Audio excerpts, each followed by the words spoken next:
Daredevil est de retour sur Disney+. Et pas dans une série Daredevil. Vous savez quoi? On va en parler. Salut à tous, c'est Vince sur Plot Time et aujourd'hui, on se retrouve pour parler d'une nouvelle mini-série américaine Marvel, créée par Marion Der, et on reparlera de son cas tout à l'heure. Je parle bien sûr de la série Echo, qui représente en vérité 5 épisodes à binge-watcher sur Disney+, et Hulu. Ce qui est rare sur Disney+, habituellement on a tendance à diffuser épisode par épisode, chaque semaine. Mais je pense que Disney a compris que les gens en auraient suffisamment rien à foutre de cette série pour attendre l'épisode suivant la semaine d'après. Évidemment, Echo est issu de la phase 5 du MCU, basée sur le personnage de comics du même nom, et si je ne m'abuse, ça fait suite à la série Hawkeye que tout le monde a oublié. Ah non, je pense que personne n'a oublié le fait que le Caïd a été réduit en méchant de cartoon. Les gens qui me suivent depuis un moment doivent déjà savoir que j'en ai rien à branler du personnage d'Echo, qui va surtout servir d'appui pour le critère d'handicap qu'on impose dans les superproductions aujourd'hui, bien que j'apprécie la cohérence artistique de ce personnage au sein ce que j'appelle le Marvel de la rue, le territoire de Daredevil qu'on appelle d'ailleurs officiellement Marvel Spotlight. Et c'est vrai que même si pour l'heure j'en ai rien à branler de ce personnage, eh bien force est de constater qu'elle avait quand même une histoire plutôt intéressante, et peut-être qu'elle aura beaucoup de choses à nous raconter. C'est-à-dire qu'on a un personnage aveugle contre un personnage sourd, ce qui était déjà cohérent avec la série Hawkeye où le héros voyait de loin et commençait à devenir malentendant. Donc oui, malgré tout ce que je dis, en vérité, ce n'est pas du quota débile puisque ça apporte quelque chose de véritablement intelligent à l'histoire. Comme beaucoup de gens, j'ai observé la bande-annonce de Echo et à ma grande surprise, eh bien, ça m'a donné quelques frissons. Ne serait-ce que pour ce petit retour de violence qu'on retrouvait beaucoup dans la série Netflix Daredevil avec un Vincent D'Onofrio dans le rôle du Caïd. Et là, il a l'air vraiment complètement dans son rôle et ça fait plaisir. Le problème, c'est que eh bien, je n'y crois toujours pas. Parce que ce n'est absolument pas la première fois que Marvel nous vend de superbes bandes annonces pour, malheureusement, un résultat plus que médiocre. Mais surtout parce que les showrunners ont encore et toujours débutants avec de la parité inutile. Et ce, avant le talent. C'est-à-dire que les créateurs de la série n'ont absolument rien fait avant ça. En tout cas, très peu de choses. Ce sont des bébés en la matière. À part l'écriture de quelques épisodes de séries, et d'ailleurs, des séries pas mauvaises, voire même très bonnes comme Better Call Saul, mais vraiment très peu. Et jusqu'ici, l'expérience nous a montré que confier une série à des débutants a toujours fait quelques dégâts. Mais évidemment, nous ne sommes pas à l'abri d'une surprise, donc voyons ce que vaut réellement cette nouvelle série. Who's the monster?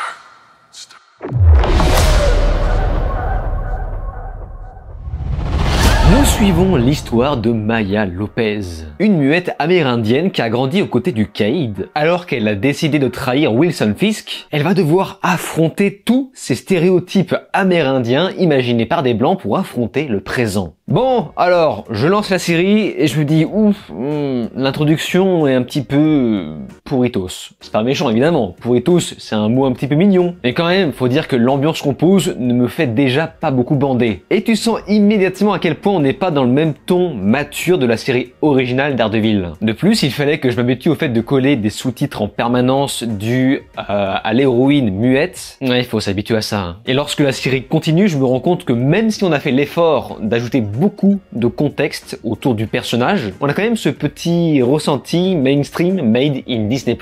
Alors que pour une fois, il y avait moyen de s'en détacher du fait qu'on n'est pas juste sur Disney+, mais également sur Hulu. Et avec ça, l'introduction s'éternise pour nous raconter quelque chose de très convenu, qu'on aurait, selon moi, très bien pu résumer en quelques lignes de dialogue. Et voyant les liaisons avec la série Hawkeye qu'on nous pose, on se rend compte que ce début de série n'est que superflu par rapport à l'histoire principale. Et purée, ce premier épisode était vraiment pas terrible les gars, franchement au bout d'un moment faut dire les termes. On est une fois de plus complètement sur le même ton que la série Hawkeye mais en un petit peu plus adulte, voilà, disons-le. Ce qui reste un plus appréciable évidemment. S'ensuit la seconde moitié du premier épisode qui nous plonge dans un vide abyssal, avec l'apparition de nouveaux personnages tous plus inintéressants les uns que les autres. Ce qui fait que lorsqu'on arrive à la fin de la série, on se dit de façon très prévisible, et tout ça pour ça. Mais est-ce qu'il fallait en attendre plus ?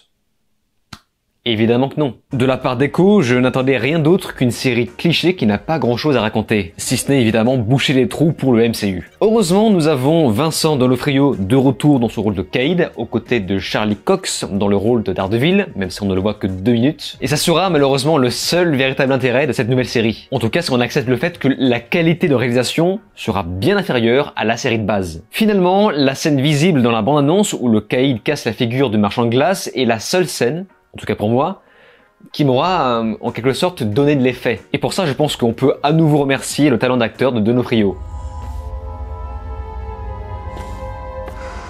Don't be afraid. Hélas, je n'ai pas réussi à accrocher au plus important, qui est bien sûr le personnage principal, et pourtant Dieu sait que tous les phares sont bien pointés sur elle, et c'est tout à fait normal, mais je trouve que la sauce ne prend pas. En fait, ce qui me choque, c'est que pour l'instant, je trouve que rien ne justifie vraiment pourquoi elle est aussi forte, jusqu'à tenir tête à Daredevil, parce que par exemple, ce justicier, lui, est fort grâce aux produits chimiques qui lui a permis de développer ses sens, tandis que le personnage d'Echo, elle, est juste une polyhandicapée qui fait de la boxe. Et concernant l'univers de Marvel, je trouve que ça n'a pas trop de sens. Malgré l'apparition de magie vers la fin qui est plus quelque chose de secondaire. Et comme je l'imaginais, niveau réalisation, c'est très simple, très classique. Par contre, ça reste du bon travail du Yes Man. Disons que ça fait très largement le café et que ça aurait été parfait si l'écriture aurait été beaucoup plus prenante. Mais forcément, quand je vois ça, je ne peux pas m'empêcher de me dire qu'on part de très loin après la série originale de Netflix, qui était tellement plus créative dans sa mise en scène. Non, mettre ta série au format cinémascope ne la rendra pas meilleure pour autant. Bon, il y a quand même quelques efforts, en insérant par exemple un long plan séquence bourré de retouches de montage. Un plan séquence qui a d'ailleurs fait un petit bad buzz, car c'est en effet celui qui introduit Daredevil et beaucoup reprochent à la chorégraphie de ressembler à une espèce de danse. Chaque mouvement pue le Parker à plein nez.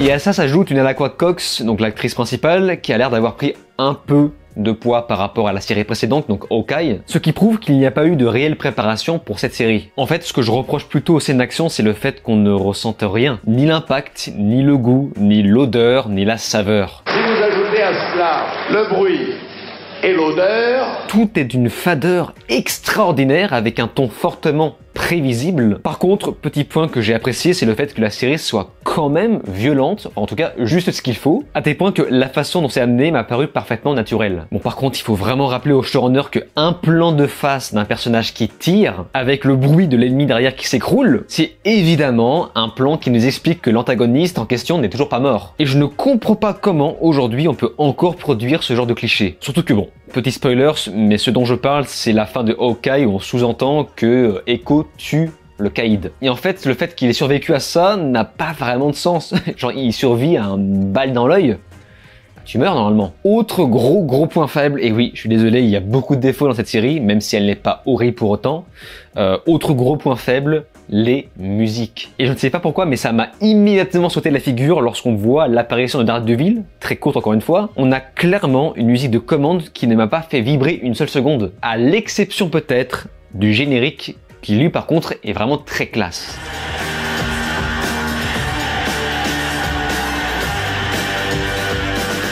C'était donc mon avis sur la série Echo, et je connais par cœur les gens, je sais que pour beaucoup ça sera le renouveau de Marvel, la masterclass intergalactique tellement que les gens ont perdu l'habitude de voir du sérieux chez Marvel. Mais pour ma part, je refuse de m'abaisser à ça. Parce qu'Echo est pour moi objectivement une série très moyenne, mais sans jamais tomber dans le grotesque, et c'est déjà un bon début. Comme je l'expliquais plus tôt, si tu confies ta série à tes débutants, tu auras forcément un résultat de débutants. Et sauf surprise de leur part, tu n'auras rien de plus. Cette série existe surtout comme prétexte pour ajouter de l'inclusion amérindienne chez Marvel, au même titre que DC avec les latinos de Blue Beetle. Tous les patterns sont là à en devenir très caricatural, à en crever, comme par exemple le cliché sur les Indiens, sur les ancêtres et compagnie, qui au passage n'ajoute que extrêmement peu de choses intéressantes au fil conducteur. Bon, encore une fois, j'insiste, ce n'est pas une horreur. On revient de tellement loin après l'insulte qu'a été She-Hulk, qui a pourtant introduit Daredevil, un She-Hulk qui selon moi a fait beaucoup trop de mal à cet univers. Là, on a juste envie de dire qu'Echo pour l'instant est juste un complément intéressant pour faire passer le temps, en tout cas pour les fans extrêmes,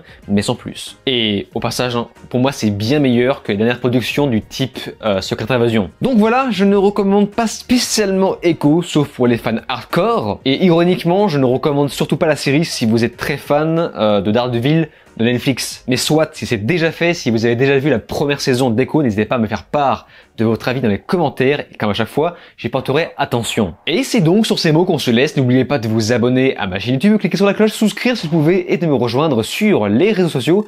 Je vous dis alors ciao, et à la prochaine.